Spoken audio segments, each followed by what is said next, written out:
বউ অফিসে, দুটো বাচ্চা স্কুল থেকে চলে আসছে, এখন ওদের খাবার দিতে হবে। আমি চিন্তা করলাম যে কি রান্না করি। তো কাঁকরোল আর বাজার থেকে 4 কেজি রুই মাছ কিনেছিলাম। এটা হচ্ছে বিলের রুই মাছ। যারা গেরে মাছ চাষ করেন ওদের মাছ বর্ষার কারণে অনেকে গের ভেসে নদীতে চলে গেছে, আবার বিলে চলে গেছে মাছগুলি। যারা বিল থেকে ধরেছে মাছগুলি তাদের কাছ থেকে আমি 7 কেজি, আর আজকে কিনলাম হচ্ছে 4 কেজি রুই মাছ, সরপুঁটি মাছ। তো চিন্তা করলাম এই মাছ দিয়ে কাঁকরোল দিয়ে তরকারি রান্না করি, দেখি কেমন হয়। আসলেও মানুষের চেষ্টাই আছে সব কিছু।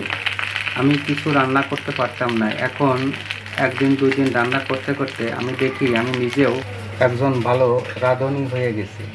এই যে কাঁকরোল কেটে রেখেছি, কাঁকরোল দিয়ে মাছ দিয়ে তরকারি রান্না করব।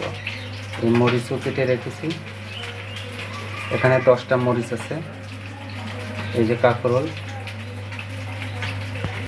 মাছটা একটু কড়া করে ভেজে নিলাম যাতে খেতে ভালো লাগে। আর এরকম মাছ কড়া হলেই আমার কাছেও খেতে ভালো লাগে। মাছ রান্না করার পরে এক পাশ থেকে ভাঙার পরে যদি মাছের ভিতরে সাদা অংশ থাকে সেটা দেখতে ভালো লাগে না, আবার খেতেও ভালো লাগে না। তাই মাছটাকে আমি কড়া করে ভেজে নিলাম তরকারি রান্না করার জন্য।